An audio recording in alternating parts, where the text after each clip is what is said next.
N'oubliez pas de vous abonner pour ne rien manquer.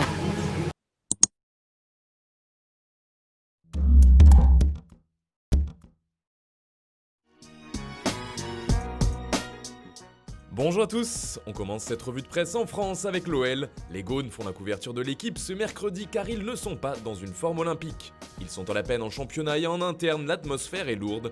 Le journal parle d'une fosse aux Lions pour qualifier le club et sa direction. Rien ne va plus chez les Lyonnais entre Rudy Garcia qui n'incarne pas le projet à long terme d'après le média et les tiraillements de plus en plus criants entre les dirigeants de l'OL. C'est donc dans un contexte très pesant que se déroule le mercato lyonnais. Pour autant, plusieurs dossiers avancent bien à l'image de celui de Lucas Paqueta de l'AC Milan qui est attendu aujourd'hui du côté de Lyon. On part maintenant en Angleterre où se déroulait hier une rencontre entre Tottenham et Chelsea qui a fait couler beaucoup d'encre. Les clubs de Londres s'affrontaient en 8e de finale de Coupe de la Ligue et n'ont pas réussi à se départager dans le temps réglementaire. Le score était alors de 1 partout, mais ce sont finalement les Spurs qui ont pris l'avantage au tir au but. Et si son équipe n'a pas vraiment fait le show, José Mourinho s'est lui de nouveau illustré. D'abord en se prenant le chou avec Frank Lampard, les deux hommes se sont échangés quelques amabilités pendant de longues secondes. C'est ce que rapporte aujourd'hui le Daily Mirror, mais aussi le Daily Star. Le coach de Tottenham a ensuite explosé de rage lorsque son joueur Eric Dyer est sorti du terrain pour une envie pressante. Visiblement pas au courant, Mourinho est parti à sa poursuite dans les travées du stade pour lui demander de revenir à sa place, comme le rapporte le Daily Express. Un drôle de sketch. On parle aussi de cette rencontre en une du Guardian, mais ce qui nous intéresse ici, c'est l'information mercato à propos de Jadon Sancho. Selon le quotidien d'outre-Manche, Manchester United préparait une offre à hauteur de 90 millions d'euros, une proposition tuée dans l'œuf par le Borussia Dortmund. En effet, les dirigeants du club allemand auraient expliqué à leurs homologues anglais que cela ne servait à rien de faire une offre inférieure à 120 millions d'euros. Et ils ont ajouté qu'ils ne souhaitaient tout simplement pas vendre leur attaquant. Il va donc falloir sortir le carnet de chèques du côté des Red Devils s'ils souhaitent vraiment arracher Sancho à Dortmund.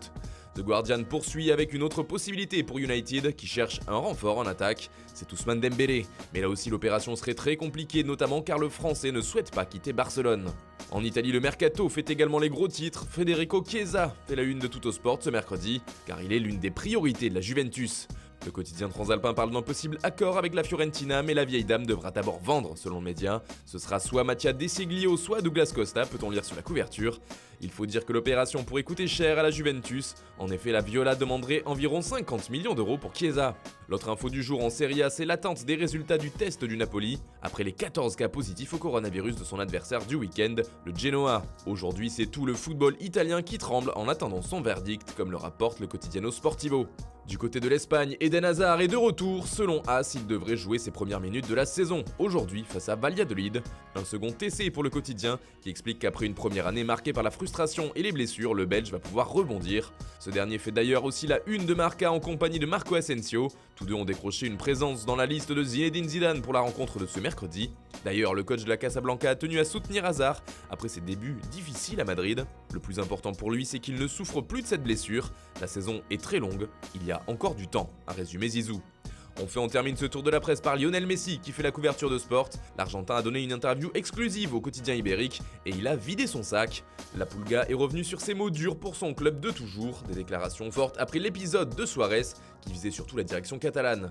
Après tant de désaccords, je voulais y mettre un point final. Nous devons tous nous unir et espérer que le meilleur est à venir. J'assume mes erreurs si elles existaient, c'était seulement pour faire en sorte que le FC Barcelone soit meilleur et plus fort. Cette équipe donnera le meilleur avec l'unique objectif de rendre heureux ce public, nos supporters qui le méritent tant.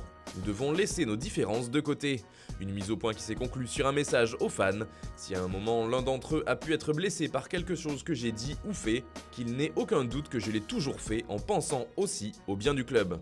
Voilà, c'est tout pour ce matin, bonne journée à tous, on se retrouve dès ce soir pour un nouveau journal du Mercato.